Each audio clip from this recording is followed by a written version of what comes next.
Assalamualaikum warahmatullahi wabarakatuh. Waalaikumsalam warahmatullahi wabarakatuh. Oke, baiklah. Ya, semoga kita semua dalam keadaan sehat walafiat. Ya, sebelum belajar, marilah kita berdoa.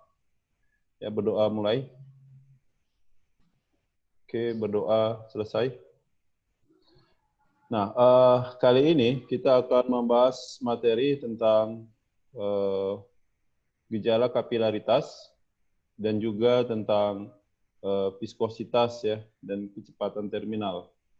Jadi materinya kita akan bahas itu. Dari sini Bapak akan tampilkan slide-nya ya. Coba kita lihat dulu gejala kapilaritas. Nah, udah bisa dilihat ya di layar? Udah kelihatan? Oke, coba kita lihat di sini ya untuk indikator ya. Yang pertama di sini menentukan kenaikan dan penurunan permukaan zat cair pada pipa kapiler ya. Jadi ini banyak ya aplikasi dalam kehidupan sehari-hari sebenarnya, walaupun kita tidak secara langsung bisa melihatnya. Tapi kalau kita lihat tumbuhan misalnya, air itu di dalam tanah, sedangkan proses fotosintesis dia di daun ya, harus naik ke daun berarti airnya tadi. Nah, bisa naik ke atas itu konsep kapilaritas juga digunakan. Nah, ini dibuat ada Bapak tampilkan gambar sederhana ya. Ini tumbuhan mengaplikasi gejala kapilaritas pada tumbuhannya. Jadi ini ada katakanlah zat ini air sebenarnya, cuma dikasih zat warna ya, air berwarna lah gitu, mungkin dikasih pewarna. Nah, pewarna ini awalnya belum waktu awal dimasukkan ini ya, masih belum kelihatan kali. Nah, di sini daunnya digunakan daun sayuran ya, sawi sawi putih atau sawi lah gitu ya. Nah, kenapa dipilih sawi putih? Karena warnanya putih, jadi bisa kelihatan nanti zat cairnya naik ya, seperti itu. Ya, ini kita seharusnya kita bisa langsung mengeksperimenkan, tapi karena kita ini pakai apa namanya pelajaran jarak jauh ya, Bapak tampilkan gambar seperti ini ya. Nah, kemudian setelah beberapa saat dia akan menjadi seperti ini. Nah, ketika si zat cair tadi yang kita kasih warna tadi ternyata, nah ini warnanya jadi berubah, yang sebelah kanan ini warna kuning misalkan. Nah, ternyata ini akan jadi warna kuning ya. Berarti kan dia naik ya dari bawah ini ke bagian atasnya. Yang warna biru, ini warna hijau juga gitu. Tadi warna hijau juga ya, cuman ya ini kelihatan beda hijaunya dengan hijau daun. Nah, ini warna merah, nih kelihatan lebih jelas. Ya, jadi yang air di bawah ini warna merah, dia naik ke atas. Tadi kan awalnya dia, oh ini warna-warnanya beda pula ya. Warna biru, harusnya nanti warna biru seperti itu. Oke, zat cairnya naik ke atas. Nah, sini membuktikan bahwa memang air itu dari bawah bisa naik ke atas dengan konsep kapilaritas ya. Uh, Kalau ini kan rendah ya, pasti nggak terlalu tinggi ya. Kalian bisa bayangkan pohon yang tingginya bisa 2 meter, bahkan ada yang 5 meter, bisa puluhan meter bahkan ada. Nah, itu juga dari bawah mengenai ke atas dengan konsep kapilaritasnya. Nah, di sini ada hubungan dengan tegangan permukaan. Jadi kita bahas dulu tegangan permukaannya. Karena berarti di sini ada gaya ya, gaya yang memindahkan benda apa tadi cair di bawah ini bisa naik ke atas. Berarti ada gayanya ya. Nah, di sini sebenarnya akibat dari gaya yang diperoleh dari tegangan permukaan tadi. Nah, jadi permukaan cair ada tegangannya. Ini bisa kita perhatikan tegangan permukaan pada ini ya, laba-laba air ya. Ini ada insekta. Aduh, Bapak kurang tahu nama latinnya, tapi kalian pernah lihat mungkin di daerah kalian ya, atau di apa namanya di air, di mungkin di selokan atau di sungai ya, atau mungkin di air yang agak tenang airnya. Nah, di situ ada binatang hewan seperti ini. Ya, dia bisa tidak tenggelam, berarti berada di permukaan, di atas permukaan air ya. Bukan gaya Archimedes ya. Kita sebelumnya udah belajar tentang materi gaya Archimedes, tetapi di sini bukan gaya Archimedes. Nah, di sini ada tegangan permukaannya. Kalau kita perhatikan perbedaannya, di sini coba kalian lihat permukaan disentuh dengan air, dia tidak tenggelam gitu. Jadi si bendanya berada di atas permukaan air seluruhnya. Tidak ada bagian dari benda itu yang tenggelam ke dalam air. Sedangkan kalau gaya Archimedes harus ada bagian yang tenggelam di dalam airnya ya. Sedangkan di sini dia di atas permukaan semuanya ini. Ya nampak ini ada cikungan ini ya. Oke. Nah seperti ini. Nah kalau kita lihat tentang rumus tegangan permukaan ya coba kalian perhatikan rumusnya. Nah, itu simbolnya gamma ya. Gamma ini tegangan permukaannya. F ini adalah gaya ya. Gaya untuk ya tadi berarti gaya ke atasnya gitu, gaya yang melawan gaya berat tadi. Sedangkan L ini panjang. Panjang di sini maksudnya panjang bagian yang tersentuh sama permukaan air. Jadi panjang tersentuh sama permukaan airnya. Nah, coba. Jadi ini diingat nih ya. Ini tegangan permukaan sama dengan gaya per panjang L ya. Nanti kalau bendanya itu bentuknya lingkaran, berarti L ini ya panjang keliling lingkaran 2πr misalnya ya. Oke, kemudian oh ya satuannya jadi F ini satuannya Newton, sedangkan L satuannya meter. Jadi kalau tegangan permukaan ini satuannya Newton per meter. Ya, seperti itu. Oke, lanjut lagi. Nah, ini Bapak tampilkan gambarnya. Coba kalian perhatikan sebentar di gambar itu. Nah, di situ di gambar kelihatan bahwa ini ada dua gambar bagian A, ini ada gambar sebelah kiri bagian A, kemudian ada sebelah kanan bagian B. Nah, di sini yang namanya kapilaritas itu dia membutuhkan ini, coba perhatikan yang ini, yang di tengahnya. Pipanya ini diameternya harus sangat kecil, ya, harus kecil sekali. Sehingga permukaan ini kan harusnya di sini ya, ini permukaan bawah ini, dia menjadi permukaan di sebelah atas seperti ini. Ya. Nah, inilah ada perbedaan ketinggiannya. Ini biasanya air ya, air. Nah, harusnya kalian harus juga tahu bahwa ada gaya tarik menarik antara molekul air dengan air, kemudian ada dengan yang lainnya. Jadi ada namanya kohesi sama adhesi ya. Jadi kalau kohesi itu gaya tarik menarik antara molekul yang sejenis, misalnya molekul air dengan molekul air. Sedangkan adhesi itu antara molekul yang tidak sejenis gaya tarik menariknya. Nah kalau di bagian A ini, ya gambar A, ini berarti kohesinya lebih besar daripada adhesi. Gitu. Ya. Nah, dia seperti ini, dia naik ke atas. Nah sedangkan untuk di gambar B, nah di sini sebenarnya adalah kemungkinan raksa gitu, bukan air ya. Raksa atau logam cair itu ya, raksa itu dia memiliki tadi terbalik ini Bapak Rasa. Ini tadi kohesi ya, kohesinya lebih kecil daripada adhesi, sedang ini kohesinya lebih besar ya. Jadi gaya tarik menarik antara molekul lebih besar si kohesi daripada adhesinya. Dia turun ke bawah, kebalikan dari gambar yang A. Nah, di sini Bapak ada tampilkan kenaikan zat cairnya. Jadi kalau kenaikan zat cair itu rumusnya seperti ini ya. Y ini adalah besar kenaikannya. Ini kan permukaan cairnya ini di bawah ini. Nah, ini kenaikannya, Y-nya. Ini 2 gamma cos theta per rho GR. Nah, theta-nya itu yang mana? Yang ini tadi ya. Nah, sudutnya nih, sudut kontaknya.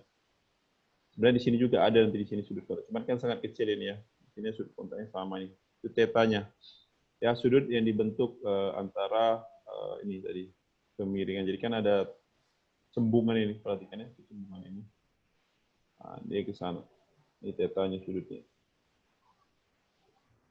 Nah, kalau untuk gamma tadi Bapak udah kasih tahu ya, gamma di sini adalah tegangan permukaan zat cairnya. Ya.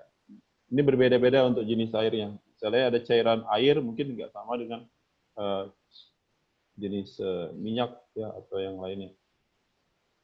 Nah, rho di sini adalah massa jenis zat cairnya. Ya, massa jenis zat cair. Atau dalam hal ini kalau air, misalkan air, ini rho-nya adalah 1000. Walaupun di soal nggak diberitahu nilainya berapa, harus bisa kita buat di 1000. Ya.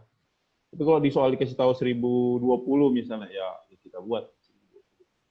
Oke, R ini adalah jari-jarinya, jari-jari dari pipanya. Makanya semakin kecil R-nya, ya jari-jari semakin kecil, maka kita bisa hasilkan.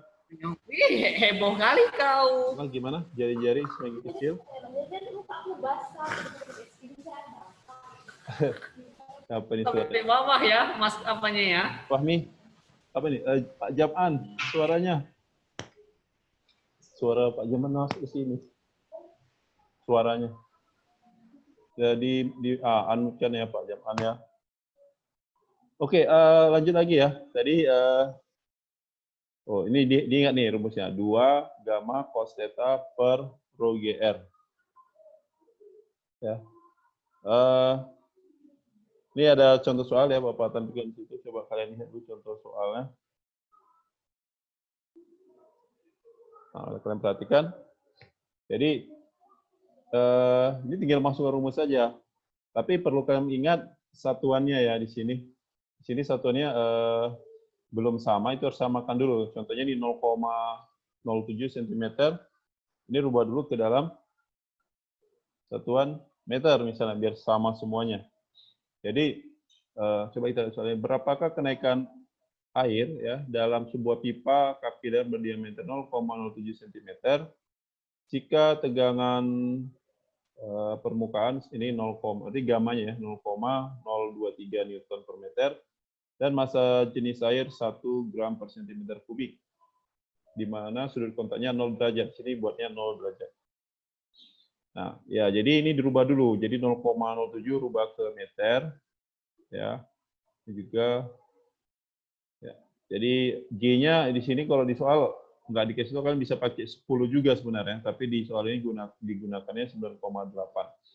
Sehingga kenaikannya kita peroleh setelah kita masukkan angkanya semua 0,0134 meter atau sekitar 1,3 cm ya, sangat kecil.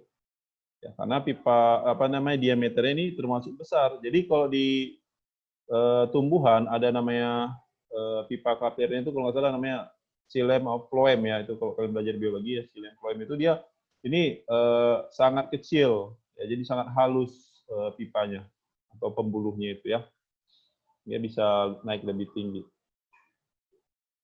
Oke, ini coba kita lihat soalnya. Naik turunnya permukaan air pada pipa kapiler dipengaruhi oleh apa ini kira-kira jawabannya?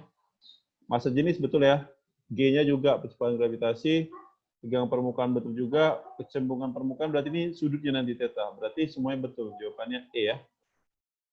Oke, Bapak rasa ini tentang kapilaritasnya. Nah, sekarang kita lanjut lagi sedikit. Ini langsung aja ya. Kita lanjut tentang viskositas. Jadi hari ini kita banyak aja selesaikan. Kita kejar materinya dulu ya. Oke, sebentar Bapak share dulu lagi screen-nya. Ini kita bahas selanjutnya tentang viskositas.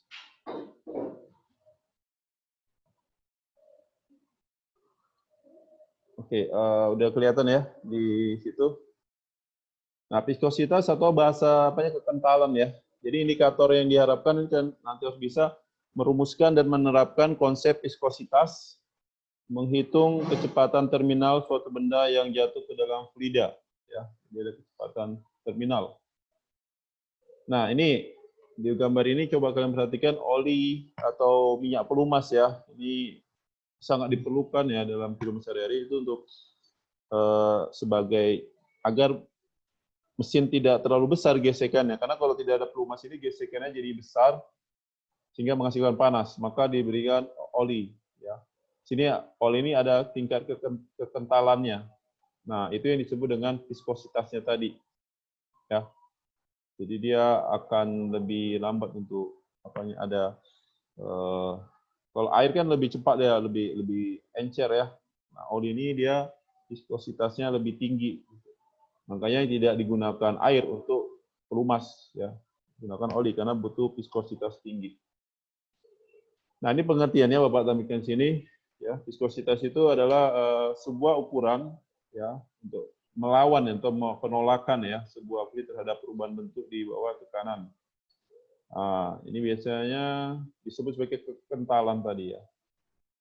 Oke, jadi atau penolakan terhadap penuangan. Jadi kalau kita tuang dia sulit untuk dituang ya, kan? Jadi ada penolakan situ. Nah, tingkat penolakan itu disebut dengan ukuran itu viskositas tadi. Oke. Nah, air itu viskositas rendah, jadi mudah kita tuang. Kalau minyak itu lebih tinggi ya. Nah, di sini ada eksperimen untuk mengukur besar dari kekentalan dari suatu cairan ya. Ini menggunakan namanya tabung ukur. Ini tabungnya sangat panjang. Nah, kemudian ada bola baja ya, bola kecil gitu. Nah, itu dilepaskan ya dari permukaannya dilepaskan sehingga dia akan bergerak ke bawah. Nah, gerakan ke bawahnya ini nanti suatu saat dia akan mencapai kecepatan terminal. Kenapa? Karena sini ada gaya penolakan ya. Jadi kalau kita lihat sebelumnya itu ada gaya Archimedes ya, atau gaya Archimedes kita celupkan ke dalam cairan, ada gaya Archimedes ke atas, tapi ada lagi gaya melawan gerak. Nah, ini kan ada gaya gesek dia, ada gaya gesek atau gaya Stokes ya di sini. Nah, gaya beratnya ke bawah. Nanti ada gaya Stokes ke atas, gaya Stokes itu gaya geseknya. Dia akan semakin besar ketika kecepatan semakin besar. Ya, nanti kita lihat tentang hukum Stokesnya. Nah, nanti dari sini bisa kita dari eksperimen tadi, ini menentukan koefisien viskositasnya. Ya, 2R kuadrat G per 9 V. V ini kecepatan nanti yang kita cari. Nanti kita ukur berapa tinggi jarak tempuhnya, terus itu waktu nanti di eksperimennya ya. Ini dapat kecepatannya. Ini rho action itu massa jenis fluidanya. Oh, ini massa jenis bola seharusnya ini. Rho action bola, ini rho-nya massa jenis fluida ya, terbalik. Iya negatif deh. Oke, ini hukum Stokes tadi yang Bapak katakan. Hukum Stokes itu jika sebuah benda dijatuhkan yang tadi ya, dia kan semakin besar kecepatannya. Tapi kecepatan terbesar dinamakan dengan kecepatan terminal. Itu tadi V-nya tadi di sini ya. Di rumus ini V ini adalah kecepatan terminal ya. Nah, saat kecepatan terminal ini, nah di sini kalian perhatikan gaya gesek ya, SF. Ini ada persamaan hukum Stokesnya. Kalau dia bentuknya bola, besar persamaan itu adalah 6 pi R mu. Ya.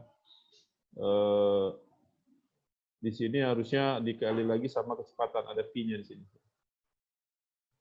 Nah, ini dia yang di pas.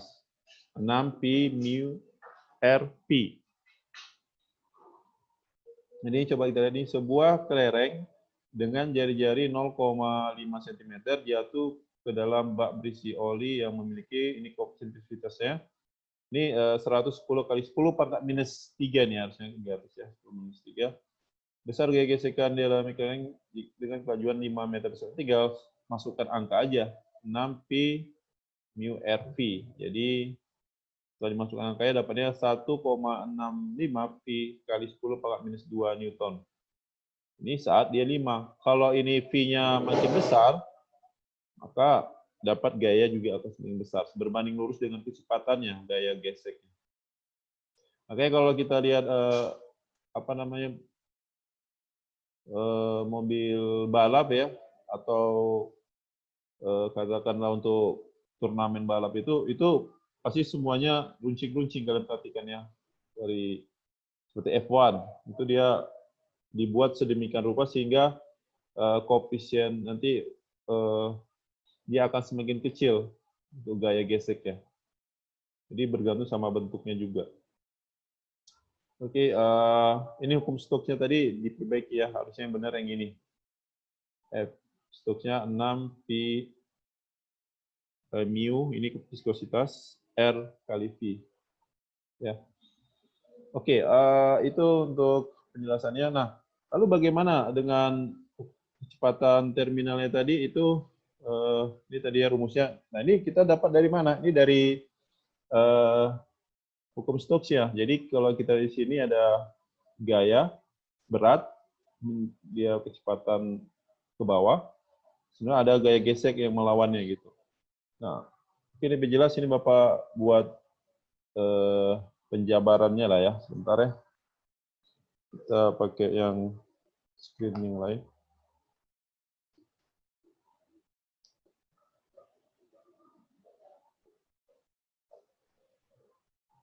Nah, kita lihat di sini. Oke, kelihatan jelas ya. Nah, ini tentang yang pertama tadi, ya tegangan permukaan, coba perhatikan. Ini ada koin ya, bermassa 20 gram, berdiameter 14 mm ya, 14 mm, dapat bertahan diam di permukaan jet cair akibat gaya tegangan permukaan jet cair. Sudutnya ini 0 derajat, besar tegangan permukaan jet cairnya berapa? Nah, jadi di sini bisa kita lihat kalau besar permukaan jet cair berarti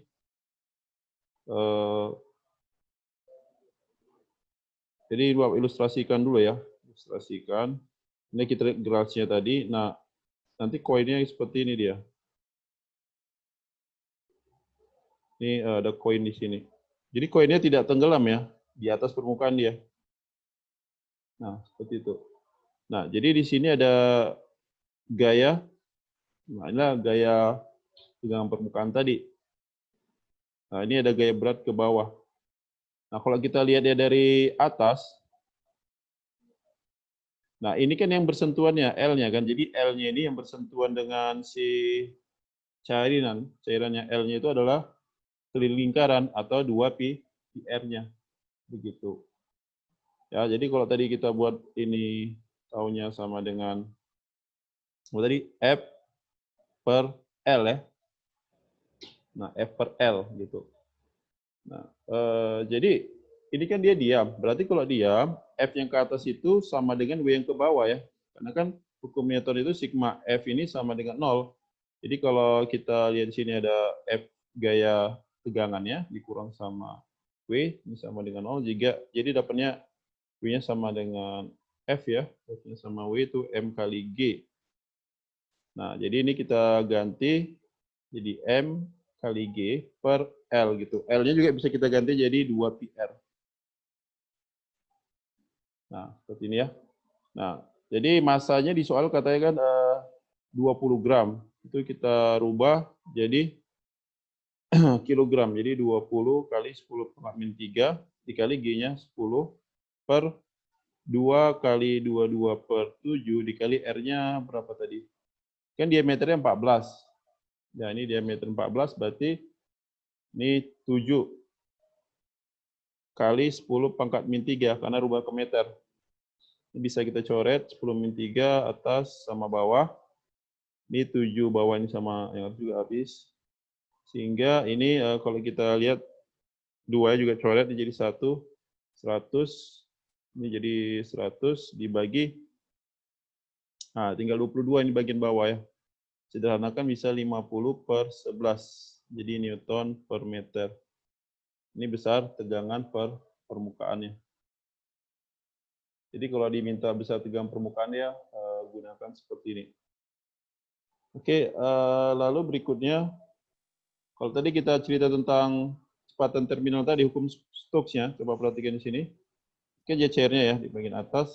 Nah, ketika bola tadi, ini kan artinya ada kecepatan ke bawah ya, sebagai apa? W kan? Nah, ini ada gaya Archimedes ke atas, karena dia tercelup. Ini ada FA, kemudian ada gaya Stokes, jadi gaya geseknya, FF kita simbolkan. Nah, ketika dia terminal atau kecepatan maksimum, artinya dia nggak bertambah lagi kan? Terminal berarti akhir, berarti kecepatan tidak bertambah, artinya V-nya tetap di saat itu. Kalau tetap, maka A-nya 0. Atau hukum Newton pertama ya, sigma F sama dengan 0. Nah, kita bisa buat arah geraknya ke bawah. Ini jadi W dikurang FA dikurang sama gaya Stokes tadi, ini sama dengan 0. Nah, di sini kita bisa dapatkan W sama dengan FA ditambah gaya geseknya, Stokesnya tadi. Nah, ini MG sama dengan, nah FA-nya gaya Archimedes, rho G, ya, rho G kali V ya. Rho G V yang tenggelam.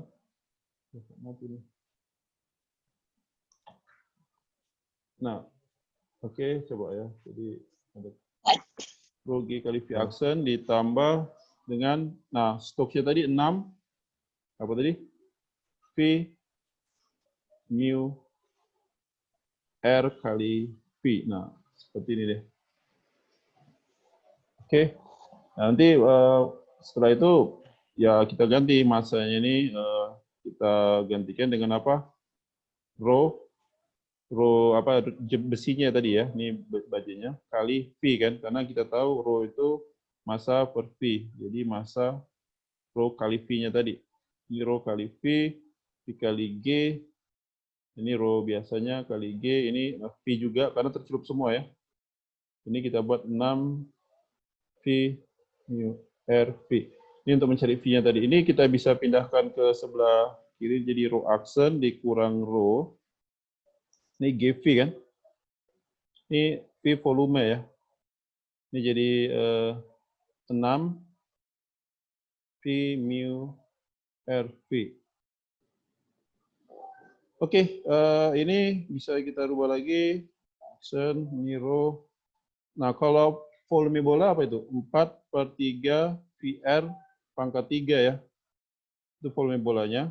Ini sama ini kita bisa bagikan dengan 6 P mu R. Ini jadi V-nya. Nah, R-nya bisa kita coret ini. Ya. Sehingga ini bisa 3 dengan 6 menjadikan ini 4 per, nah 3 kali ini berarti bisa 3 kali 6 di bawahnya. V-nya bisa habis ini ya. V-nya bisa habis. Kemudian di sini rho aksen dikurang rho, ya. G-nya nggak bisa habis. R-nya ada pangkat 2 Mas ya. Per mu. Nah ini bisa kita coret G2 ini 3. Makanya bisa kita dapat jadi 2/9. Ya. Rho aksen kurang rho, ini GR kuadrat. Ini. Oke, tapi nggak usah diturunkan gini, dihafal aja tadi rumus yang Bapak udah kasih itu, tinggal diingat aja, dihafal-hafal, dan nanti disesuaikan apa yang kalian sesuaikan dengan satuan ya, jangan sampai salah. Jadi Bapak harap udah bisa nanti dikerjakan soal-soal yang ada di psikologi, dan juga Bapak udah buatkan soal untuk ulangan atau penilaian harian, itu di psikologi, coba kalian kerjakan. Nah, itu batas waktunya panjang ya, nanti sampai 2 minggu ke depan bisa kalian kerjakan, kapan kalian ada waktunya untuk mengerjakan. Tapi jangan lupa mengerjakannya, jadi persiapan dulu, kemudian kalian ikut ujiannya. Oke, sekian dulu ya. Pertemuan berikutnya dia dipersiapkan ya, nanti tentang fluida dinamis ya, itu coba kalian baca-baca lagi materinya, fluida dinamis.